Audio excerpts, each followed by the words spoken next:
What are your thoughts on fasting from a physical and spiritual standpoint? Does your family prioritize Sunday church over family events? I think the big thing is just realize that sharing your faith is simply sharing your story. I just moved to a new city and it's time to start church shopping. Do you personally honor the Sabbath? The Sabbath is made for man, not man for the Sabbath. I was feeling empty. I was feeling like my life was not meaningful. And then I found God and everything changed. If you're watching church at home by yourself or even with just your family, that's not a gathering of people.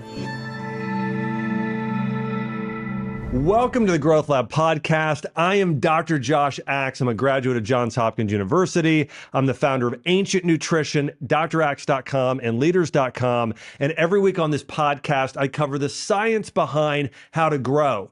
We talk about growing your body, your mind, and spirit, and oftentimes I talk about things like physical health, also talk a lot about personal growth. But this week, I'm answering your questions regarding spiritual growth and spiritual health. You know, one of the things that I found in not only my functional medicine practice in the past, but as I have discipled people and mentored them in their faith over the years, I found that your spiritual health and your mental health are sometimes even more important than the food you're putting into your body. I know that if you're consuming things that are spiritually dark and heavy, it will actually cause disease in your organs and oftentimes lead to major problems in your life. And so really excited today to take on your questions regarding spiritual growth. By the way, if you have questions, make sure to ask them in the area below here if you're watching on YouTube. First question is, how can I share my faith with people who don't believe what I believe? I feel intimidated. You know, here's what I found is that I think that the first thing I do is I remove myself from the equation in terms of thinking about being rejected or thinking about maybe how it's going to affect me in a negative way. What I try and do is think more about what God thinks than the person in front of me thinks. And so what I think I realize, and let me correlate this to health, is that, you know, if I see somebody who has, for instance, I have a friend with diabetes and I see them suffering and they're on medications and they have all of these problems, I could say, you know what, I don't want to bother them. They might take offense by my advice, but that's really just me being selfish. And so the way that I try and think about it is, I want to do everything to bless this person. I want to do everything I can to add value to their life. And so I think for yourself, if your faith has enriched your life as my faith has, you know, I believe that God is for me, not against me. I believe that I have an incredible hope in a future. I believe that God is going to take care of my needs. And so because I believe that, it is enriched my life. And I want everyone to know about my faith. And so I think that if you come from a place of, I want to serve that person rather than I don't want to be rejected, I think it's all about perception. So how can you share your faith without feeling intimidated? I think the big thing is just realize that sharing your faith is simply sharing your story. Like, for instance, I'll share this for myself. You know, when I went to college, I grew up in a Christian home and I went to college and I started drinking more and focused on partying and not living the life that I know that I should have been living.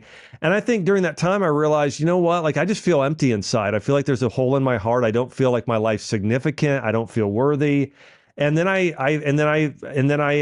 started reading the Bible and I started getting involved at a church and a growth group, and it just transformed my life. And I started crying out to God and praying to Him, and He came to ways that I would pray for things like, God, would you send some great Christian men into my life who can help mentor me? And then I would show up somewhere, and then there would be men that would have conversations with me saying, hey, I'm starting a growth group. I'd love to help mentor you. And so, you know, I think for myself, I would just share my testimony of I was feeling empty.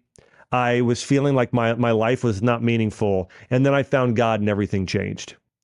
And so I think that when you are sharing your faith, if you're intimidated, here's the keys. Number one, take the focus off yourself and focus instead on knowing that how much value this would add to the life of the person in front of you. I think that's the first thing. And the second thing is, don't make it complicated. Just share your story. Say, hey, you know what? I see you're dealing with this hard time, and ask their permission. Can I share something with you that really impacted my life? And I'm only sharing this with you because I really think it would bless you. Okay. And then share. And so, and I think the more that you, after, sharing one time, it's maybe difficult, and the second time less difficult. And then after that, it just becomes natural and easy. And so I would say that, how can I share my faith without feeling intimidated? I think it's that. I think don't focus on serving the other person and just focus on just simply sharing your testimony. And I've done this many, many times. And here's what I found. Everybody's intimidated doing this. I was intimidated the first few times I shared my faith with somebody. And what I found is that they were always grateful. I mean, I've probably shared my faith with hundreds of people. And on one-on-one, like lunches, probably like 50 people. And that being said, I've had people sometimes that weren't like super receptive, but for the most part, most people were generally really grateful that I took time to share something with them. I believe that most people today don't feel seen. They don't feel significant. So the very fact that you see that they have a need in their life, and that you see that and you want to help them, I think that alone means a lot to most people, probably more than you'd realize. All right, next question. What are your thoughts on fasting from a physical and spiritual standpoint? Well, first off, there are many studies that have proven that fasting has tremendous benefits on your physical health. Whether we're talking about intermittent fasting or fasting for, one day to a week, or simply fasting from certain things like sugar or dessert or processed foods, right? So there are many forms of fasting, but there are many studies that show that intermittent fasting can help you lose weight, can help improve brain health, improve digestive health, and increase something in the body called autophagy, where your body starts to eat away disease cells. Also, it's highly anti-inflammatory. So we know via clinical studies that fasting has great physical benefits. Now, throughout the three largest world religions of Christianity, Islam, and this may not actually be the largest, but obviously one of the oldest and most foundational, but Judaism, we know that from these Abrahamic traditions in religions, that that fasting does have spiritual benefits. In fact, Jesus, one of his disciples at one point asked him why he couldn't perform a certain miracle, and Jesus said, "Is because this specific type of miracle requires prayer and fasting." And so we know that fasting has been tied to a lot of different festivals and Jewish feasts. We know a lot of the early Christians especially would practice fasting in church today, whether it be Lent or other times of the year that there's fasting. So all that being said, I do believe that fasting has great can help you experience spiritual breakthroughs. I'll share this for myself. When I fasted in the past, I know that I really felt like I had a clearer head. I felt like I could better hear from God and think in more of a spiritual and divine way. So I think that, I do think that there are benefits in terms of it bring you closer to God. I think in terms of Jesus even referencing, again, this type of miracle, this thing occurring, it takes prayer and fasting.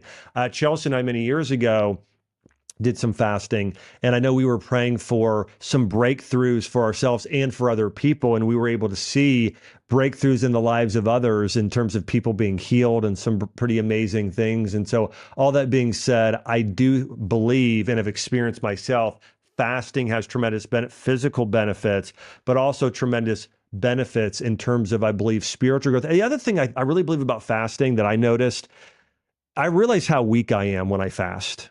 I am so hungry and almost so moody. And it's I know sometimes when I fast, when I first started fasting, it was like the only thing I wanted to think about. And I realized that I am so dependent upon food and I need to be more dependent upon God. And it was a very humbling experience for me. And I felt more hunger and thirst for God and during that time as well. So all that being said, if you are going to fast for spiritual breakthrough, I'd recommend one, intermittent fasting, and take that extra time in the morning and pray and meditate and spend time in gratitude and worship. And so I think that's a good thing to do. Just doing intermittent fasting. I think fasting for breakfast and lunch and just eating dinner at night where you're doing more spiritual practices throughout the day is great. Obviously, doing 1 or 3 day fast is great. You can also do a Daniel fast where you abstain from certain things like meat products for several days. Now, I actually think more people probably need more meat to be healthy than not. So another option too is fasting from sugar, fasting from processed foods, only eating real food for a month, nothing in a package. It can just be a meat or a vegetable or a fruit. Everything has to be fresh. So that's another one. And I've had people do actually bone broth fast where they just do for breakfast and lunch, they do herbal tea and they do bone broth. And then for dinner, they actually do a solid meal like meat and vegetables and avocado, something like that. And the benefits are tremendous, both for physical breakthrough and spiritual breakthrough at the same time. All right, next question we have here. Do you personally honor the Sabbath? Wow, this is a great question. And actually, I will say that my wife and I, this is something that early on in marriage, I don't think we didn't see eye to eye on.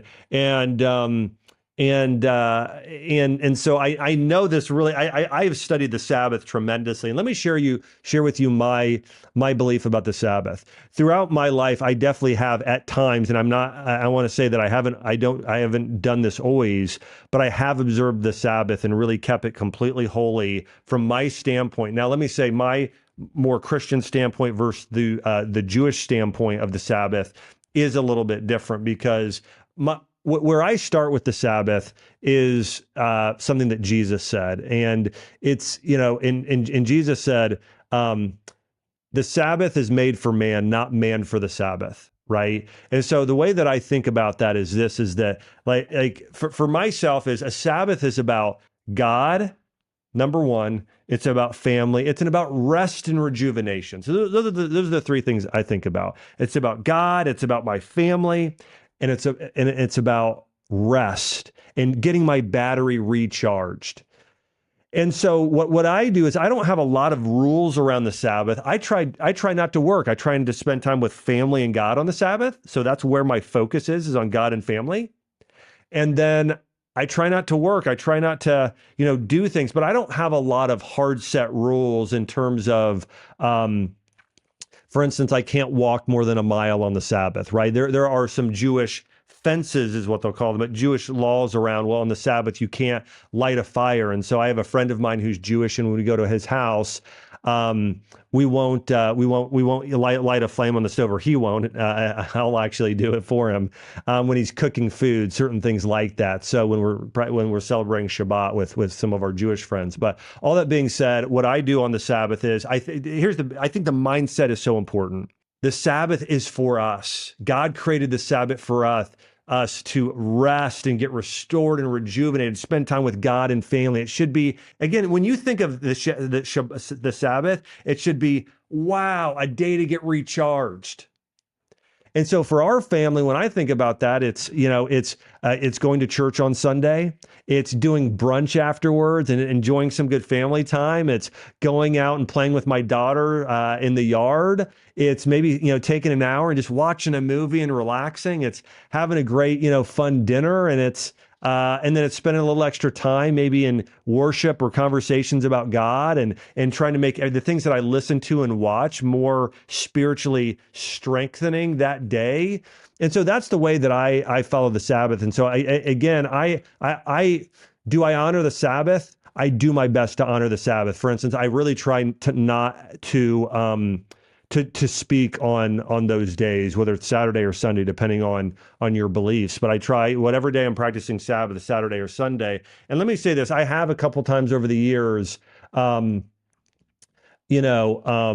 maybe had chances to travel or things like that may not be restful. But then what I would do is the day before, day after, I would try and make that a Sabbath. Now, listen, again, so all this being said, I believe that there is spiritual significance to a Sabbath, and I believe that people are best following a Sabbath. Now, I think there are some sects of Christianity and absolutely of Judaism, who believe that there are very set structures around Sabbath that are probably more strict than what I have, and that maybe it's a sin to not observe the Sabbath. Okay, my belief is it's not a sin, but I believe it's not wise.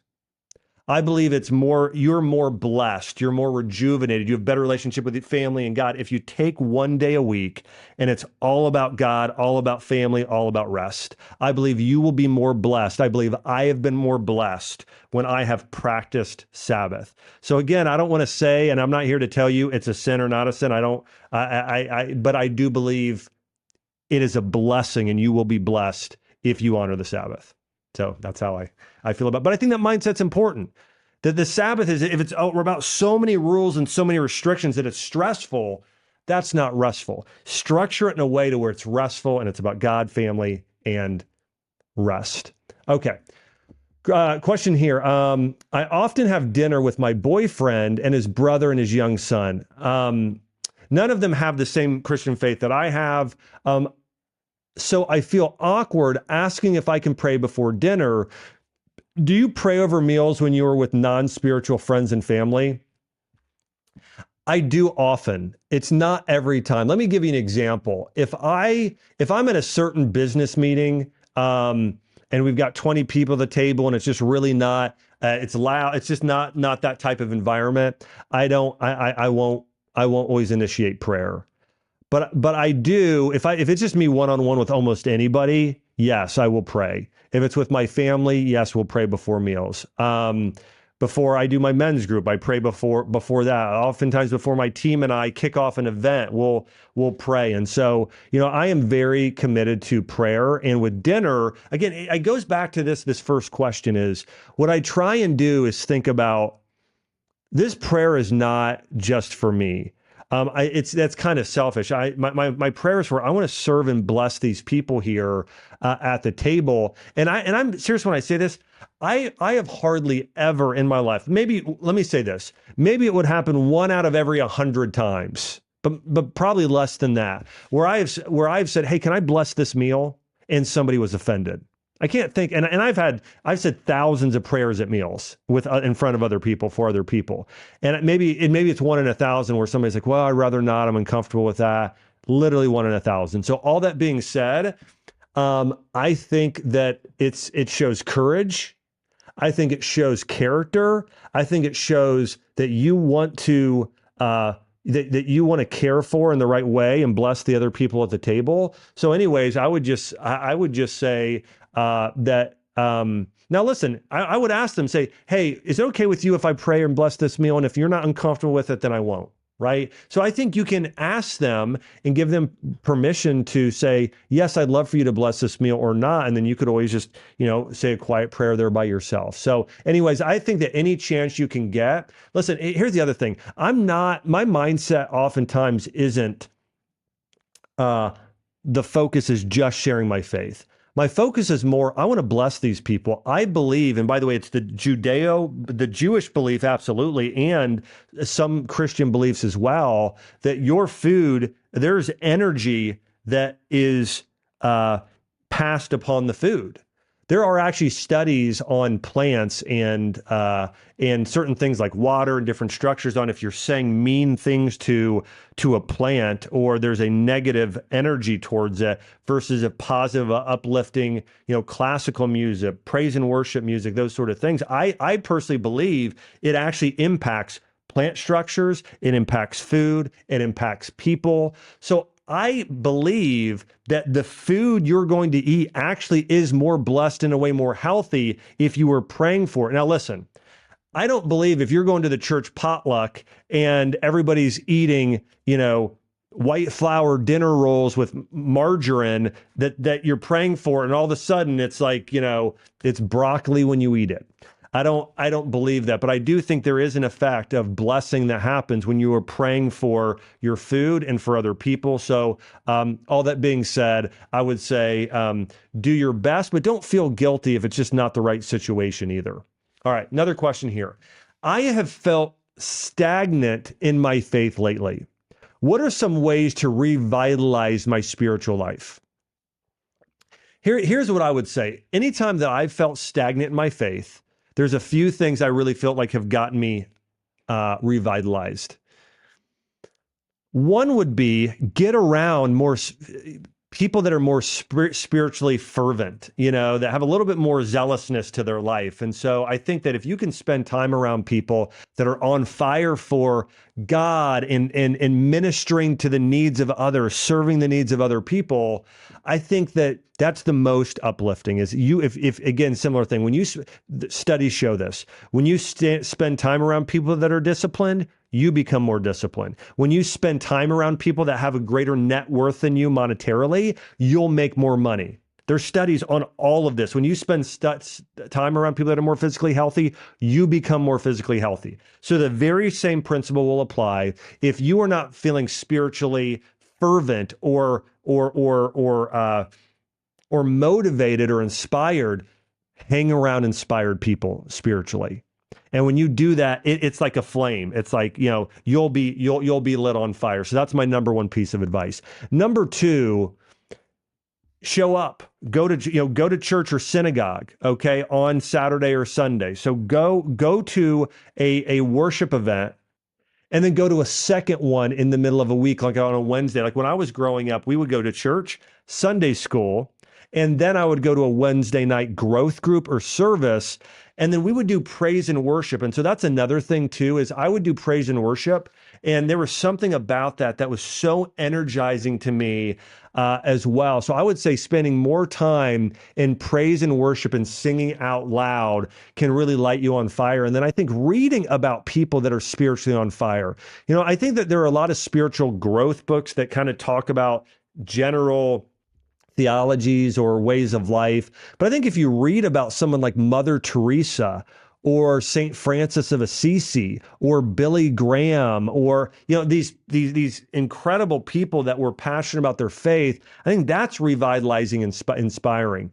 And I would say making sure that you've got good spiritual habits, like waking up first thing in the morning and blocking off that time, no matter what, to pray, to meditate, to read, Bible or spiritual growth books, something that's spiritually uplifting, but getting in those habits. But I really believe for myself, for a breakthrough, I think the biggest thing I've seen is that extra night of like a praise and worship or a growth group, and then being around people that are spiritually strong and growing themselves.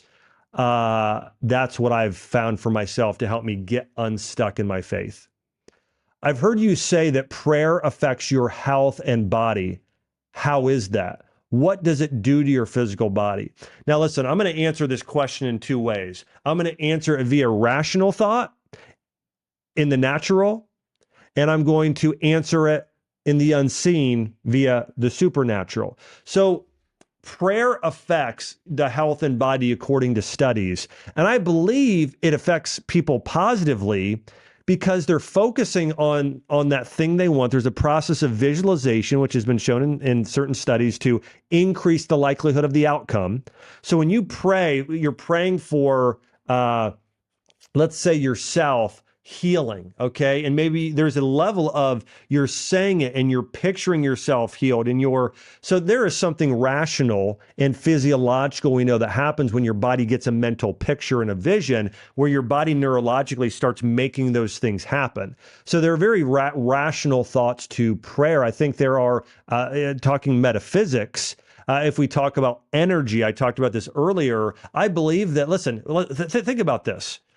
If you have somebody who is sitting next to you and you say, I hate you, in a really negative tone, what does that do to their spirit versus saying something like, I love you. You're such an incredible person. Thank you. What that does to their energy. So we know that what the words we say in our tone, if it's a positive tone, I love you, I hate you, right? That it affects another human being in a positive or negative way, okay? So I think prayer is very similar. Whether the person can hear it or not, there are positive or negative tones that are being released into the world and towards that person that may affect them, okay? Now, how does it affect? So let's talk about the supernatural. I mean, throughout the Bible, God talks about God hears our prayers. It says that God hears our prayers, and God Himself or angels on His behalf will go to work on our behalf.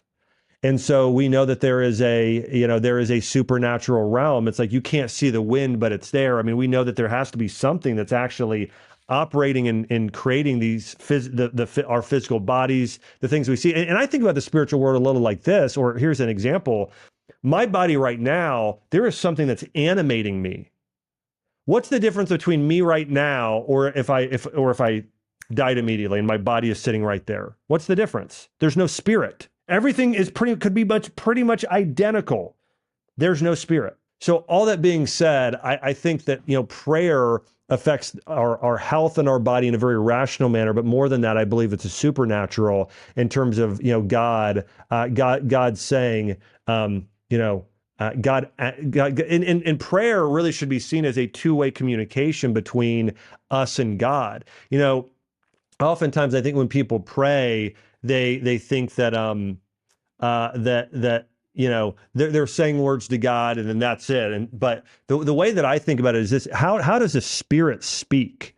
It's not in a physical voice like we hear it. I think you start looking for things showing up, divine connections and things happening that are based on your prayers, right? Looking out for those things, being mentally and spiritually aware of those prayers you made and what's happening.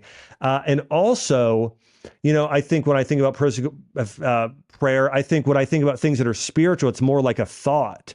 I'll sit there and pray and say, God, what are your thoughts on something I could do to really bless Chelsea? God, what is asking God, hey, what should I do in this situation? We have a team member and they have a family member that died, and what should I do about that? What's the best way to go? And I'll sit there and I'll pray, but then I'll just think and listen and just say, God, what are your words? What do you have for me? And I've never heard an audible voice, but I'll have different thoughts come in, and I think I can recognize the voice of God because it typically makes me uncomfortable because it's more than I would normally do myself. Like buy them a plane ticket, give them a week off, send the best, send flowers, make sure that you say incredibly kind things to her, tell the team, let's show extra compassion to everybody. Like, to me, that's the Holy Spirit telling me, hey, and a lot of times it's just much more than I would normally do myself in terms of what I'm hearing. And so I hope that helps. But prayer is very much a two-way communication. Another question here. Do you have any advice for studying the Bible more deeply? I think we spend let me say this. One, when I read the Bible, I think it's most beneficial to have other tools that go along with it, like a commentary. So for instance, if I'm reading a book like, let's say the Gospel of John, okay, or Genesis, there's another one. Let's say I'm reading Genesis and I'm reading Genesis. I will have a commentary. By the way, I'm listening to a commentary right now, or I just went through one with Genesis. So I read the book of Genesis, and I also watched Jordan Peterson did an incredible, and it was very long, and it's on YouTube, but this incredible breakdown of Genesis. And then I also listened to a Dennis Prager commentary on Genesis. And then I have some other Christian people who went through. I bought a book on a commentary on Genesis, and so what I'll do is I'll read commentary. I'll try and read the Bible. I'll try and maybe also read or listen to a commentary, and maybe even watch a few YouTube videos on experts on it. So in order for me to go more deep, I tend to read the Bible, but have other tools along with it. And I also think having a growth group that is maybe doing some of these things together, or somebody you're studying with. We live in a very Greek society, which means we're more individualistic. When you look at the ancient Eastern and Hebrew worldview, it's very much more community driven. In more of the evangelical or Protestant churches today, a lot of it is, hey, go read your Bible by yourself. I'm not saying they're just condoning only reading it by yourself, but that's what we tend to do. Is I'm going to show up to church once on Sunday and I'm going to read just this book once by myself. And I'm going to randomly flip it open to wherever it lands. And I think the more Eastern and Hebrew mentality is very much like we are going to, I'm going to read it by myself, but I'm also then going to go and then discuss it with a friend, and we're going to read it together. And then maybe the church or the synagogue, everyone is reading the same thing there. And then I've got a track I'm going on where I'm going to spend a whole month on this one book of Genesis and learning everything I can.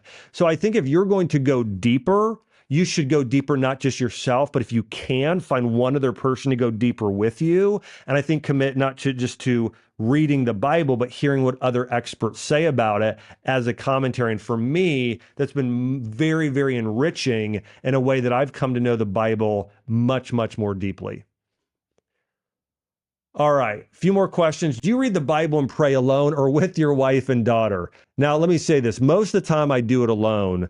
We are starting getting it into a practice of doing more together. We pray together at dinner, and my 3-year-old will pray. I mean, it's so cute right now. Like we'll pray, and then we'll say, Arwen, we're going to pray to God right now, or pray to Jesus. And she goes around and she, and then sometimes she'll get out of her chair and say, God, thank you for this. Thank you for this. So anyways, we pray together.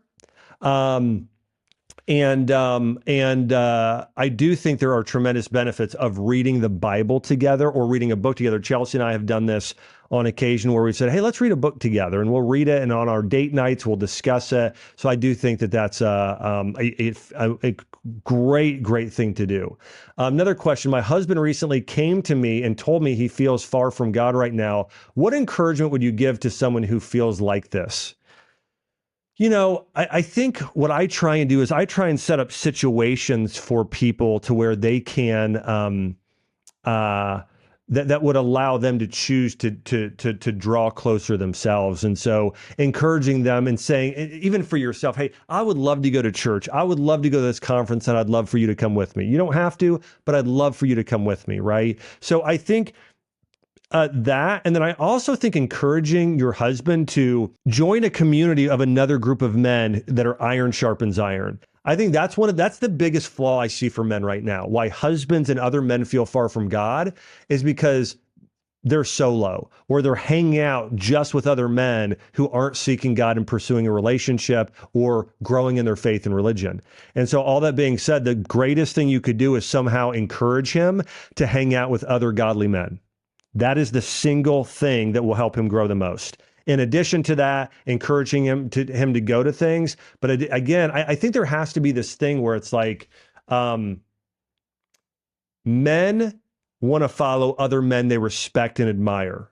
And for men, it tends to be other men that are strong mentally, strong spiritually, men that are passionate, men that are hungry, men that want to fight and go to war in the way of, more of a spiritual way of impacting society for good. So I think the greatest single thing you could do is try and set up situations where he can get around other godly men. The other thing I would say is pray. Pray for him, pray for those other men, godly men, to come into his life. And then again, I think others just setting up situations at church or growth groups, maybe as couples, those sort of things. And then you can always buy him books or things that you think will help draw him near. But I think those are some of the best things. And then encouragement for him, I think, I would think the encouragement is encouraging him to go and do those things. And I think sometimes letting him know, hey, listen, I think women oftentimes could be more direct or open in their communication. Like, for instance, if Chelsea would say to me, which she hasn't, but if she did, if she said, Josh, you know what? I really feel like, at one point you were really strong in your leadership and spiritually in our marriage. And I'm not feeling that from you right now. Is everything okay? Hey, like I miss your leadership. I miss your hunger and growth for God, because that's what inspires me to grow. So I think also maybe letting him know, like, his spiritual leadership influences you and the kids. That I think affects men, because I think most men naturally they want to lead. They want to do those things if they've got the right character. And so I think that may be something else you mentioned. All right, last couple questions here. I just moved to a new city and it's time to start church shopping. but I've only been to one church my whole life. In your experience, what are the pros and cons of attending a large mega church versus a smaller congregation? Here's the thing that I would say is I think the best church is the church where you can be most involved and where you can experience the most growth. So most growth, most involved. I think oftentimes people try and go to the church where they're the most comfortable and they're the least seen. You should want to be in a church where they say, hey, can you serve in the parking lot? Hey, can you be part of children's care? Hey, come to the potluck. Hey, I think sometimes smaller congregations allow for, a greater level of being involved if you are a spiritual leader. I think for mega churches, obviously there's more programs, there's more things going on. Sometimes you get more lost in the shovel. People don't notice if you're there, you miss. And I actually think that's a good thing. But I would say this, find a church that challenges you to grow. Don't look at church for you agree with everything. One that challenges you to grow, and you're so convicted, you go and take action. You pray more, you read more, you share your faith more. You're more generous to those who are impoverished. You want to give more to orphans and widows. You want to. The best churches are the ones that make you most like Christ, that make you more wise, that help you grow in character, that where you're trying to use more of your own skills and talents for the good of the world. So that's what I would think about is that when you're church shopping, shop for or look for those people in the community that you see, wow, this person is really a God, this person is a God-fearing and God-loving person.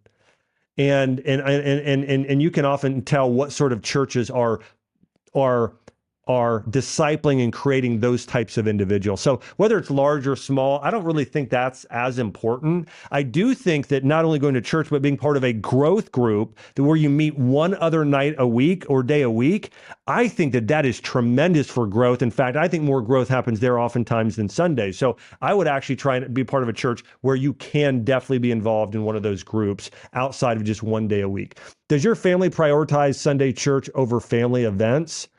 I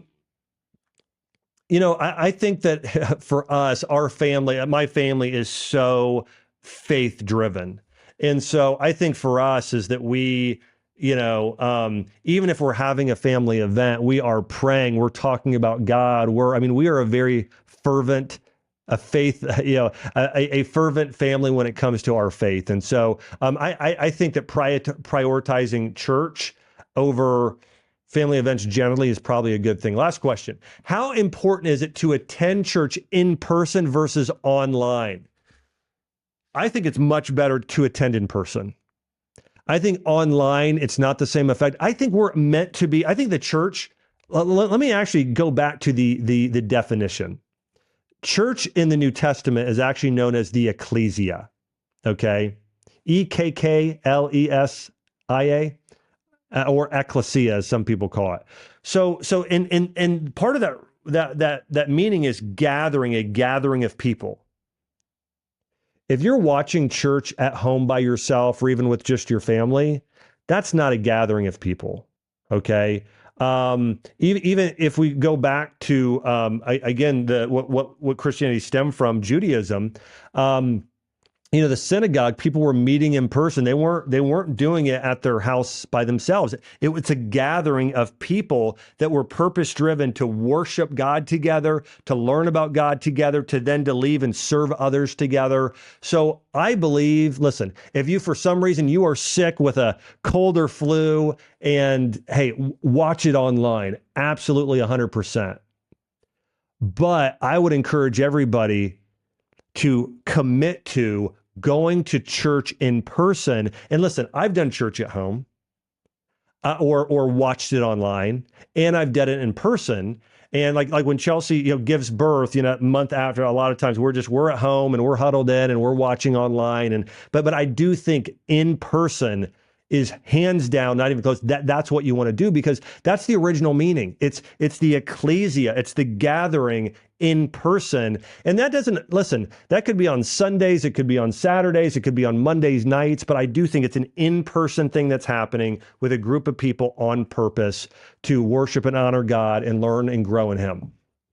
All right. So this week, for this Q&A, we covered spiritual growth and spiritual health. Next week, we'll be covering another topic. We're going to cover health coming up. We're going to cover relationships and a whole lot more. Hey, I'd love to hear from you. What was your biggest takeaway from this Q&A? And please let me know, what are some questions you have for future Q&As? Leave that in the comment sections below. And hey, thanks so much for tuning in to the Growth Lab podcast. Remember, each and every week, I cover the science behind how to grow yourself, your health, your wealth, your spiritual life, and so much more. Hey, if you're not subscribed, again, please subscribe, like, and if you enjoyed this video, please share it with a friend. Hey, I've got another video coming out in a couple days. Thanks so much for watching.